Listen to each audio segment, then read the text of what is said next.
Anyone with a sweet tooth can relate to this story. Coming up, how one Georgia bakery is using new technology to stay open 24/7.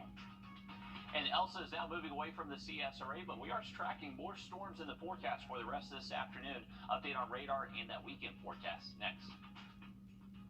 Are you too hot? Beat the summer heat with a window AC unit from Davis Appliance and Furniture for as low as $299. We offer a cool, no credit needed financing options to meet your needs. For the brands you trust at the lowest prices in town, visit us at Davis Appliance and Furniture. Lash impact goes sky high. Lash Sensational Sky High Mascara from Maybelline, New York.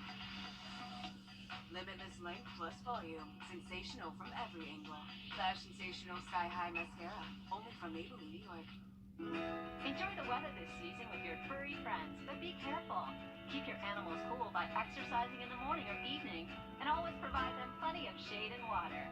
This summer safety tip brought to you by Hammond Hill Animal Hospital.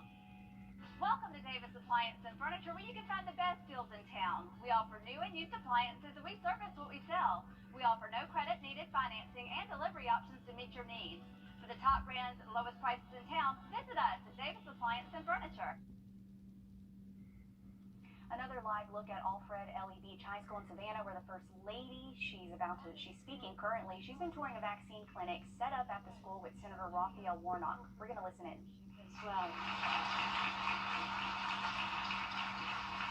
And Principal Daughtry, we're excited to be here with the Bulldogs. So I thanked all the officials, but there's one group here that I think we all need to really thank, and they are the nurses and the healthcare workers. Will you stand up so we can thank you, please?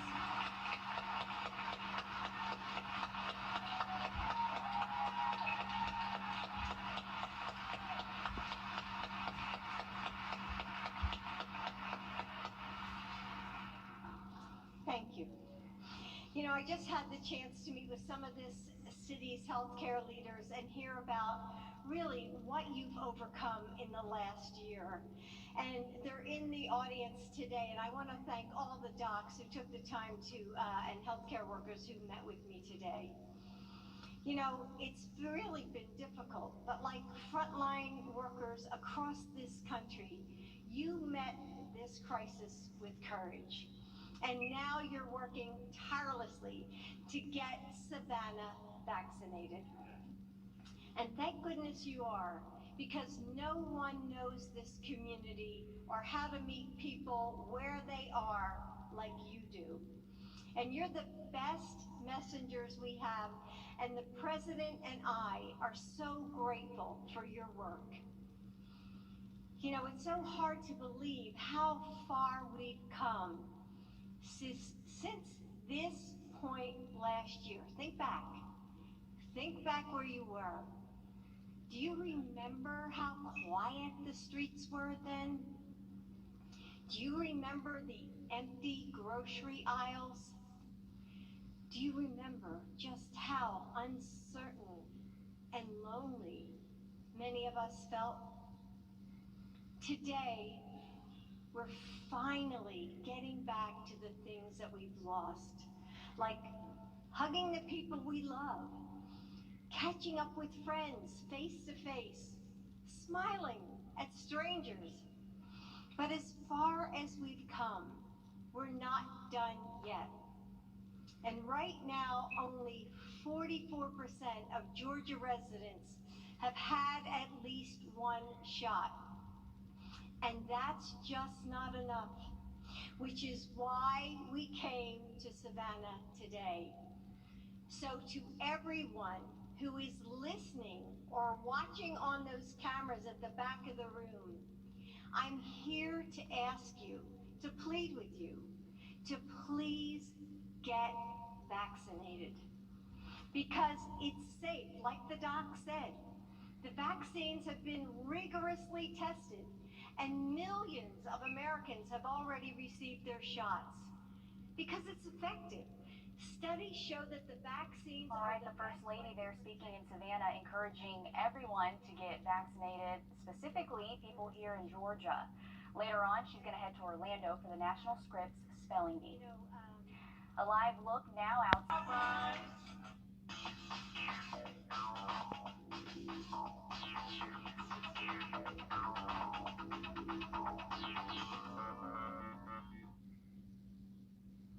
As much as we love bakeries, I wish they stayed open longer. Most are closed in the early afternoon. Well, Molly Godley has more on one business in Albany bringing new technology to stay open later.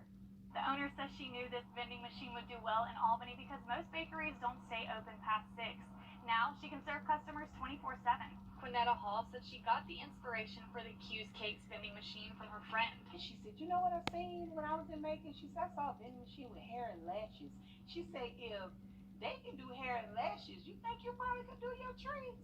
She had no idea that I took that to heart and I ran with it. From there, Hall began researching what type of machine could hold and refrigerate her cakes, as well as how to personalize it. She sells out frequently. Most of the traffic from the vending machine comes through after hours. She says the after hours traffic is people who get off work late and can't come in during normal hours. However, she does see people use it throughout the day. For some people, they just want to run out of the house and don't want to be faced with, can I help you, different things like that. So it's convenient for those people. She says the feedback has been all positive. Patsy Albritton says she had to come try it out for herself. And when I seen this on social media, I was like, oh, that is a great idea. When she's not open, we can always get our treats. So it's like she opened 24 hours. Hall is hoping with the success she's seen so far, she can expand and partner with other businesses. We would go out as far as maybe 2 hours away. I got things in place where we'll be able to do that. Did you ever think that it would be doing as well as it is doing? No. I was really nervous, to be honest. Mainly the support from my family and friends just telling me, move forward, do it. So here we are, and it's doing excellent. She's hoping in time Southwest Georgia will see more of her vending machines at other businesses. What a great idea. Hopefully we can get something like that right here, but glad it's getting good use. I mean, the truth is, we always want sweets late at night. At least I do, Riley. Absolutely, me too. I have a big sweet tooth, so that was looking real good in that story. We have seen some... We spoke with the Richmond County Elections Director also, and she tells us since Commissioner Sias has at least another year in office, if he resigns or is removed from office, that could trigger a special election. Much more news to come. Right now, let's check in with First Alert Chief Meteorologist Riley Hale. And Riley, what a difference a day makes. Absolutely, Richard. Definitely seeing a much better afternoon out there for us. Elsa did bring some heavy rain across some portions of the CSRA late last night into early tomorrow. Bamberg and Barnwell counties saw the majority of it. They got between 2 to 3 inches, and those were the max values we saw across the region. Here in Augusta, we saw just over ½ an inch, so luckily we did dodge that real heavy rain impact from Elsa. Elsa is now working its way into Virginia, now crossing over that North Carolina-Virginia line. A lot of flash flood warnings still present with Elsa as it continues up that mid-Atlantic coastline. In the wake of Elsa this afternoon, we are tracking a few more showers and storms that will likely be impacting the central and eastern CSRA as we progress later into this afternoon and evening. So we're dry currently here in Augusta, but these showers and a few storms are trying to make their way towards us. So if you have plans to be out and about over the next several hours, it's looking nice right now over downtown Augusta, but we could see a few raindrops here over the next couple of hours. Temperatures hold steady in the 80s until we get past sunset, and then tonight's looking pretty muggy, folks. Not expected to get out of the 70s by tomorrow morning. So it won't be a muggy start for your Friday. We'll have a look at those storm chances heading into your Friday afternoon and weekend in just a little bit. Students don't have to wear a mask on South Carolina school buses. That is the word from the State Department of Education this afternoon. Before, the department was enforcing the CDC's order requiring the use of face coverings on public transportation, including a school bus. Now, state officials say it's up to the school district to decide if they want to require a mask on a bus. The Aiken County School District confirming they will not require, but they do recommend that students wear a mask on the school bus. The Biden administration targeting areas with unvaccinated people, bringing one of the most public faces associated with the administration here to Georgia today. First Lady Jill Biden in Savannah right now. You're looking at some video from her arrival at the Savannah Hilton Head International Airport about 2 hours ago. From there, the First Lady went to Beach High School, where Georgians are getting vaccinated right now. She was joined by Senator Raphael Warnock and Savannah Mayor Van Johnson. A somber moment down in Surfside, Florida this morning. Rescue teams holding a moment of silence. The moment marks the transition from search and rescue efforts to recovery. No longer looking for survivors, the rescue workers instead no, they are only searching for bodies now. It has now been 2 weeks since the condo building collapsed. Overnight, while people were sleeping, leaders say the shift away from search and rescue wasn't an easy decision to make. The decision to transition from rescue to recovery is an extremely difficult one, and one that requires an extremely methodical, arduous, and careful process that looks at specific factors. The death toll rising to 60 people today, while 80 people are still unaccounted for in all of that rubble. The city of Grovetown considering raising its minimum wage to $15 an hour. Mayor Gary Jones says he realizes the city has to be competitive to keep quality employees. In a post on Facebook, he says the city has found a way to raise the minimum wage without raising taxes. Mayor Jones says they plan to talk about that at their next city council meeting coming up on Monday. As always, the public is invited to watch in person or online. A federal judge deciding not to block parts of Georgia's recent election law for... In his order yesterday, the U.S. District Judge did not rule out the possibility for future elections. Arson investigators are looking for who is responsible for setting a Columbia County home on fire. Happened around 7 on Tuesday on Sullivan Hartfield Road in Evans. Officials say someone intentionally set the fire in the living room. They saw the occupant of that home, John Dickerson, running away, and he is a person of interest in the case. Arson Control is offering a $10,000 reward for any information that leads to an arrest and conviction. The iconic Krispy Kreme in Atlanta going up in flames for the second time this year. Now fire investigators are trying to figure out how it happened again. The place just can't catch a break, and there wasn't even power in the building, but the fire did start in the kitchen, then spread to the attic. As Sierra Cummings reports, the investigation unfolds as police still search for the arson suspect in February's case.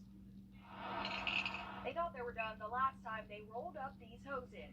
But nearly 5 months after the February flames, once more, neighbors watch crews put out the fire at Midtown's Krispy Kreme. Who would have guessed that it's caught on fire again? An already charred property left smoldering Wednesday afternoon, and fire investigators arriving at the site believed the bizarre case did not stem from electrical issues. I mean, no one's in there making donuts, so I really just don't know what it could be. All the power had been cut, all the previous damage still left behind too, some of it even causing crews difficulty. Lots of water damage, and there hasn't been any removal of the debris in the restaurant, so we had to deal with that.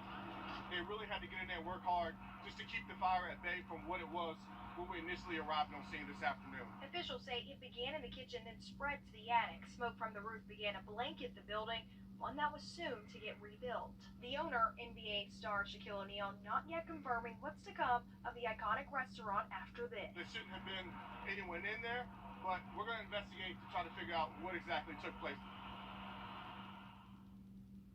The entire area is still blocked off with fencing, which has been there since the first fire back in February, but it was supposed to keep people out. Apparently did not do a very good job. So now police are checking nearby surveillance video to see if they see anyone going inside that fence. But sort of a mystery there. A place that's burned twice. Yeah, all they want to do is sell donuts to the people. I know. Shaquille O'Neal trying to make that iconic place, an icon again. But we'll try again. Yeah. We need a higher fence. Riley? I bet that hot sign's on there in that Krispy Kreme for sure. Too soon. All right, we are tracking the chance for a few showers and storms this afternoon into the evening, and then heading into the weekend, we'll most likely see some more. We'll have your first alert forecast coming up. And the Delta variant sweeping across the country and threatening to become the dominant strain in South Carolina. Why it has health experts so worried when we come back. You know, the one your side. Okay, Adam, thanks for breaking that down for us. According to a study by DHEC, of the 11 COVID-related deaths during the first 2 weeks of June, all 11 people were not considered fully vaccinated. That does include people who got both doses, but it hadn't been 2 weeks since their second dose, so get it soon. The National Weather Service confirming a tornado did damage a neighborhood in Effingham County yesterday as Tropical Storm Elsa passed over Georgia. Sarah Winkleman reports from a subdivision near Springfield where that EF1 tornado touched down. This area in Effingham County has been out of power since the storm went through last night about 11 o'clock. They've gotten a lot of work done so far today, but take a look at the damage already done. A lot of siding is missing off of houses. Not a lot of damage to the structures, but a lot of that siding from shingles is what we're seeing from houses. A lot of fences down. Take a look at this fence, just completely uprooted from the ground from those winds, and this whole line back of neighborhoods has fences down. There's lots of debris back here. They're already cleaning up, though, a lot of trees, and this shed is one of the worst structures that we've seen wind from this storm. What's left of that shed over there, that camper, moved a little bit. So a lot of these neighbors, though, already out cleaning, continuing to clean up all of this mess from that possible tornado that went by. The National Weather Service will be out here sometime later this week to confirm if that was a tornado or not. But for now, this community coming together, working to clean up the debris and hoping to get power back soon. In Effingham County, Georgia, Sarah Winkleman, Great TV News. So damage in Effingham County. You spoke to Kings Bay last night. Damage at a submarine base there in South Georgia. People were killed in Jacksonville. Yeah, serious storms that came through, and that storm in Effingham County triggered a tornado warning for us. Yeah, it was right after the 11 o'clock newscast last night. As soon as we got done with the show, we had that tornado warning in Screven County, and it was from that cell that moved through Effingham. They got reports of damage, and they were like, hey, this cell's likely producing a tornado, so we got to continue this. And so, yeah, we stayed on the air for about 20 minutes with that. Luckily, no damage really reported in our area from Elsa as it continues off towards the northeast. Here's the latest look at Elsa from Doppler Max radar. Still produced a few tornado warnings close to that North and South Carolina coastline earlier this morning, and still producing some very intense rain bands starting to move on shore across that mid-Atlantic coast. They do have flash flood warnings in effect, so Elsa still maintaining tropical storm strength and expected to possibly even strengthen again as the system heads towards the northeast over the next day. Now, in the wake of Elsa, we're still tracking a few showers and thunderstorms across the region this afternoon. The heaviest activity is now starting to work its way into our western counties, but we've had a few of these isolated showers down south of Augusta. In Screven, Jenkins, Burke County, you've had these tiny little downpours move through. But for us here in Augusta, our rain chances are most likely going to come into play from these downpours now starting to track down I-20. They're moving west to east, so they're currently impacting places like Wilkes, Tolliver, Hancock County.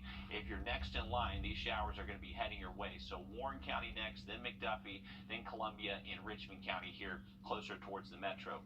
We also are tracking a few showers, and these showers have the potential to turn into thunderstorms, and they are making their way towards Clarksville Lake. So stay safe on the water if you do have plans to head up there over the next hour or so.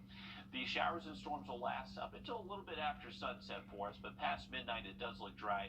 Early tomorrow morning is definitely going to be a muggy start. We'll likely have a few clouds out there as well. Temps waking up in the 70s. We'll heat up into at least the mid to low 90s tomorrow afternoon. It is going to be humid, so with that moisture in place, it is going to allow for more pop-up showers and storms to develop Friday afternoon through at least around sunset heading into later Friday. The weekend is looking similar as well. We should stay dry the first half of Saturday and Sunday, but we'll likely be tracking a few more of those showers and storms both afternoons this weekend.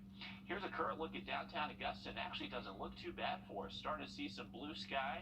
Temperatures today have really stayed in the 80s thanks to more clouds and sun throughout most of the day. But into this evening and before sunset, we most likely will see at least a few downpours and storms get close to us here in Augusta. So keep that in mind. Our rain chance is not zero for the rest of today, even though it does look nice out there currently. As we head into Friday this weekend, those rain chances looking highest mainly afternoon hours. So get those outdoor plans in early in the day. As we head into next week, that pattern is very persistent. Highs in the 90s and storms looking likely most afternoons. And we also have our newest sunshade winner to give away to announce. Congrats to McKenna Fowler from Augusta. You can get your very own Plunkett Heating and Air sunshade. The best way to do that is go to wrdw.com, click on contests, enter your email. We'll announce these winners right here on First at 5 every Tuesday and Thursday.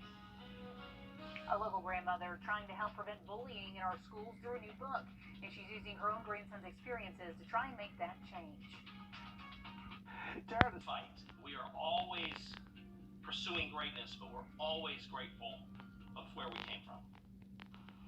A local woman hoping to shine some light on bullying in elementary schools using her grandson's story. Joanne Freeman wrote a book called The Bully-Proof Kid. Our Brianna Collier talked to her about why it was so important for her to bring attention to the issue. I'm BP, bullyproof. I'm headed to the top. You can jump me if you want to. BP, bullyproof. I'm headed to the top. You can jump me if you want to. That's 7-year-old Imori, the bully-proof kid, singing the song that goes to a book all about him. Recently published by his grandmother, Joanne Freeman Blake, the children's book focuses on a big topic Blake says doesn't get enough attention: bullying. I wanted to expand it and talk to the other kids about it as well. So I decided the best way that I can come up with them to understand exactly what I'm trying to say, is to make a fun little children's book. She said she wanted to put a spotlight on the issue in a way kids Imori's age would understand. We want our parents to listen, and we want the teachers to listen, and we just want to put some attention to bullying because it's really a sad situation. Also, using Imori's experience with bullying to create a platform for other kids to speak up who may be going through the same thing. I wanted to use him and make him a character so kids can look at him and say, okay, well, he's a child going through this. I like it. Why do you like it? Because it makes people not bully. It makes people stand up for themselves. Hoping to end the cycle. Wherever he's at, hey, I'm the bully-proof kid, and he tells everybody about this book. So with this book, it's opened him up more. He don't mind talking to people about it. One story at a time. My bully-proof kid. Oh, sweet little boy. It's good marketing, I think. Yeah, great marketing. But Blake says she's hoping to get the book into all elementary school libraries in our area. The anniversary of the book is actually on the 17th of this month. It'll mark a year since it was published, and it is Imori's birthday. Oh, that's perfect, too. So if you'd like a copy, they say it's on all the platforms, including Amazon. You can Google Imori, the Bully-Proof Kid. Also, you might remember Joanne Freeman. She's the assistant at Visiting Angels, just awarded for her work with the people living there. So all around, congratulations on all of that. Busy, impressive lady, but Good great idea. message for the kids. Riley? All right, guys, we are tracking storm chances heading into the weekend, but mainly afternoon hours. So if you have outdoor plans Saturday or Sunday, try to get them in early. Have another look at that full 7-day just after break. You know, yes.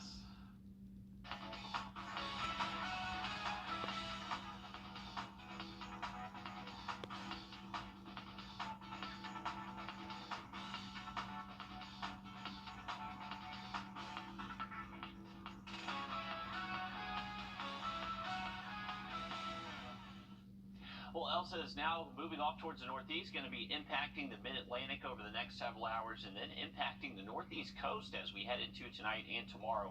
And we actually could see Elsa strengthening a little bit as we actually did strengthen last update. Winds now up to 50 miles an hour. This sort of strengthening over land. Pretty crazy stuff.